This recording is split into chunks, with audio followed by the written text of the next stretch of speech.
What is up? You it's boy Millzy back with Hometown Commander. We are here for my top 10 lands of 2022. Lands are some of the single most important cards that we have access to in Magic, and when we get really good lands, they can definitely make or break our commander decks. I don't think that there's any cards released this year besides one that I think are absolute auto includes in the colors they're released in. But this year brought us a cycle of 5 lands that are really important. They're spread throughout this list. It was very tough to include them all as one because I think they're all very important. And I want to talk about all 5 of them separately because I think they're very important to the color combinations they're in. But let's get into it. Drop me a like, subscribe if you like the top 10 lists, or if you want to see some deck brews over on the channel. That is my thing. That's what I love to do. I'd love to get your opinion. Number 10, we have Tomb Fortress from the Warhammer 40k decks. Now, the Warhammer 40k decks didn't bring us actually any new lands except this card. A lot of reprints with some great art. It's great to see command towers and exotic orchards and things like that get reprinted with cool art, and seeing Arcane Signet and Soaring, of course, printed for each of the decks. The only new land we got was Tomb Fortress, and I actually think it's a really cool land. So it comes in the battlefield tap, which is kind of a downside, but that's okay. Taps for a black, or for 5, you can exile it, mill 4 cards, and return a creature from your graveyard to the battlefield. Activate only as a sorcery. This is exactly what black wants. Yes, 5 mana is a little bit high to reanimate. Of course, there are plenty of black spells that are cheaper than 5 mana to reanimate. But it's on a land, and I think that gives it more added ability, right? You can use the land for as long as you need it, and then if you do run out of the reanimation or you really need something out of your graveyard, you get your choice. It doesn't matter what the CMC is. You don't have to pay the life like on Reanimate to get that creature.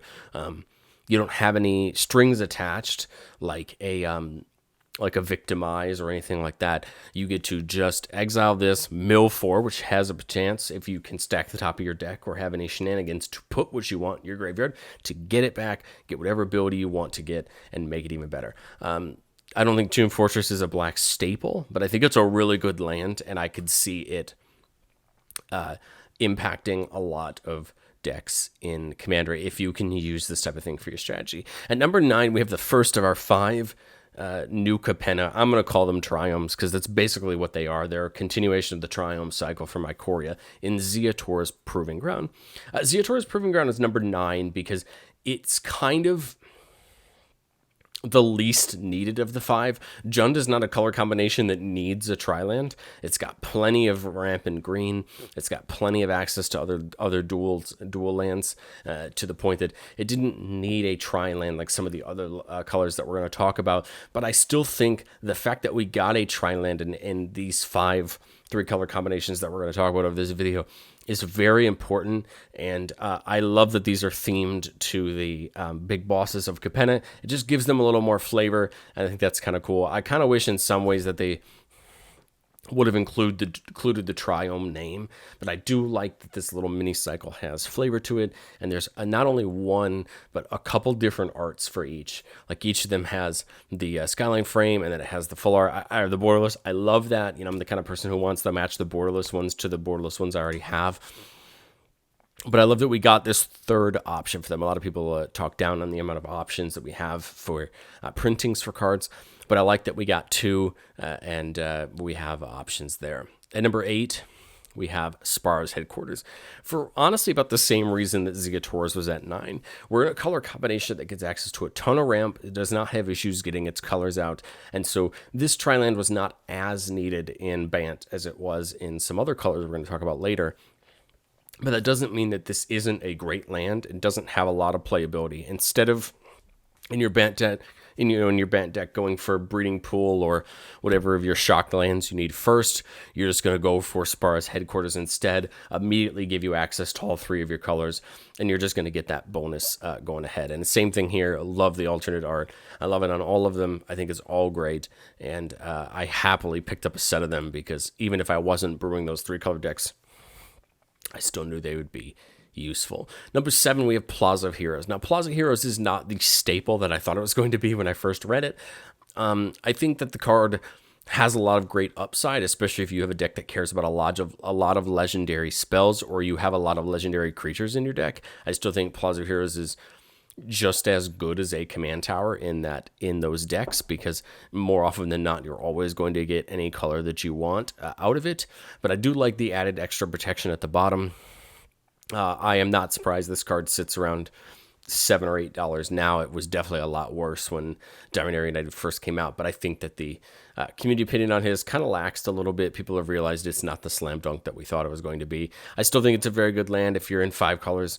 You're playing a Joda or those 5 color decks that care a lot about legendary permanence. Eskog out of the tree planeswalkers. I still think you'll get good value out of Plaza of Heroes, but maybe your random 2 color deck probably doesn't have as much use out of Plaza of Heroes. So that's why I don't think it's as good as other ones, but I still like Plaza of Heroes. I still think it's worth picking up if you play any of those 3 color or more decks. At number 6, we have the first of a couple of the Neon Dynasty lands as Soaring Crucible of Defiance. I love this one because it makes tokens, and this has come into a lot of great use in my Jetmir deck, but I've also seen this come into a lot of great use in decks like my Winota deck that uses tokens, or plenty of other red tokens lists.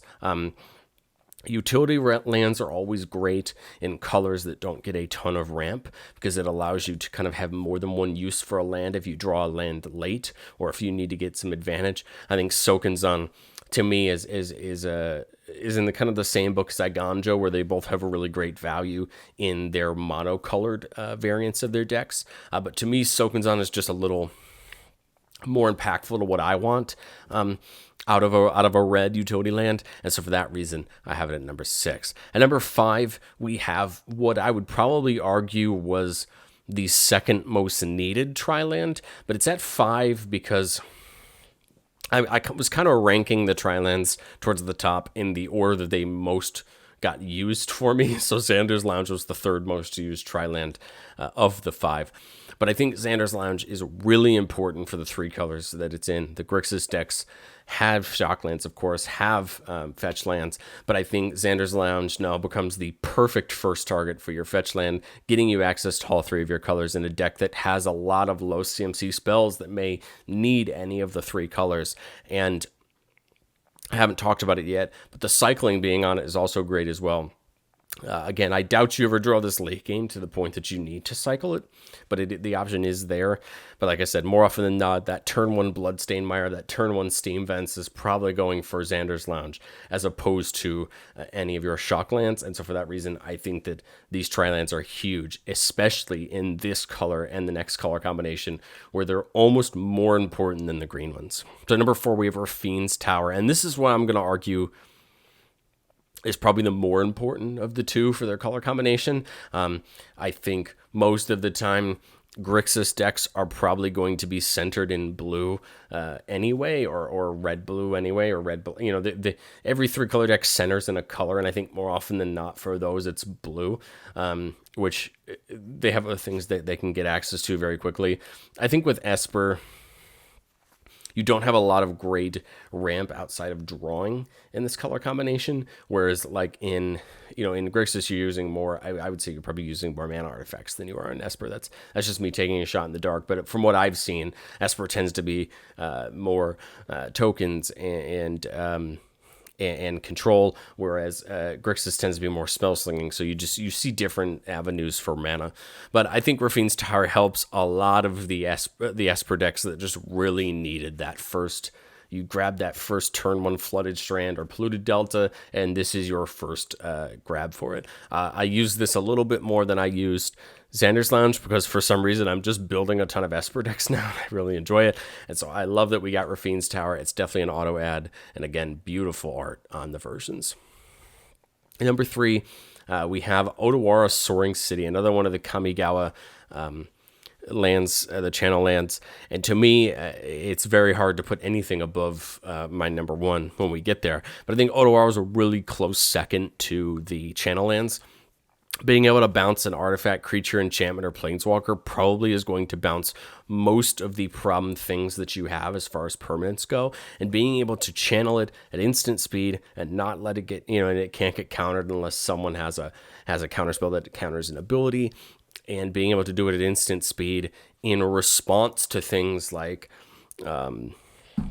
in response to special effects where you can't necessarily respond with spells with, I think makes this card really cool. And not only is it a land if you need it, but it's also that channel ability. And I think these lands will continue to get better and better over time as more people pick them up, more people use them in their lists, and more people see the value of them as they go up. Number 2, I have Jamiros Garden. I build a lot in Naya. Naya is a color combination that I truly love. And so, of course, Jamiros Garden not only got to go in my Jetmir list, but got to go in a lot of my other Naya lists. And like I said, green is a color that doesn't necessarily need the triumphs. We have plenty of other ramp, especially when it comes to basic lands. But this is my favorite of the 5 tri-lands that came out in Streets of New Capenna because it's my favorite 3-color combination of Streets of New Capenna. I love this land. I'm so happy to have it in all of those decks that had it before. It's your great, perfect target for your first Wooded Foothills or Windswept Heath or Arid Mesa in your deck, and love having it as an option. Yes, it's a little cheap that it's rated above Odawara. I think Odawara is just a better land in general. It can be played in more decks, and it's just more useful. But since Naya is my favorite 3-color combination, it's very easy for me to put it at the number 2 spot for this year because it finally got its own tri-land. And number 1, I think this is probably going to be across the board for most people. I think Besaju is the single best new land, not a reprint, new card released for lands this year. Besaju is the best channel land from the set. It's one of the best lands I've seen in a long time because for 2 mana you get that Krosan Grip effect for 2 mana instant speed at any time. Can't be countered, by a counterspell unless they can counter abilities. Can be done at a lot of key times where you need it. And the best part in Commander is if you have a legendary creature out, this is down to a single green mana. And more often than not, you will have a green mana floating around that you can use to cast or to use Besaju's ability. And a lot of the times I find myself holding a Besaju in a green just in case you can use it to interact with anything that's on the board. The thing I like the most about Besaju is being able to respond to combos while they're happening for a single green mana and try to get one of those pesky pieces. Just last week, I had the privilege of playing against a guy playing a Prosper deck and was able to use this to stop combos or try to stop combos as they were going. You see this against a lot of combo decks that use especially enchantments and artifacts to enable things. Aether Flux, Reservoir, all of these big Bolas to Citadel, all these big artifacts that respond to so many combos. Besaju at the right time can to stop a combo, influence a combo, and I think that's what makes it the single best land released this year. I think all 5 of the Triomes together are a very close all 5 of the Capenna Triomes are a very close second because, again, I think they were really needed. Those, especially those blue heavy colors like Fasins Tower and Xanders Lounge were very needed, and I'm very happy to see them get released. I have a tough time saying that any land released this year is better than Besaju. I just think it has so much value, has so much utility, and at worst case scenario, it's a forest, but at best case scenario, it's a channel speed. It's an instant speed, Nature's Claim, that you can use, and I love it. The only downside is your opponent getting a land of a basic land type, so they can go get a dual land, but I think you're willing to let your opponent take a dual land to stop a combo or influence a situation that your opponent doesn't expect you to be able to influence. So guys, that is my top 10 lands of 2022. I know it's a little cheap. I included all 5 of the Triumphs, but I truly think all 5 of the Triumphs are that important to include in the top 10. And so for that reason, I did. What is your favorite land of 2022 that was released? What are your top lands that were released? Do you agree with me? Do you think any are different? I would love to hear what you think. Shoot it down in the comments, and I will catch you next time.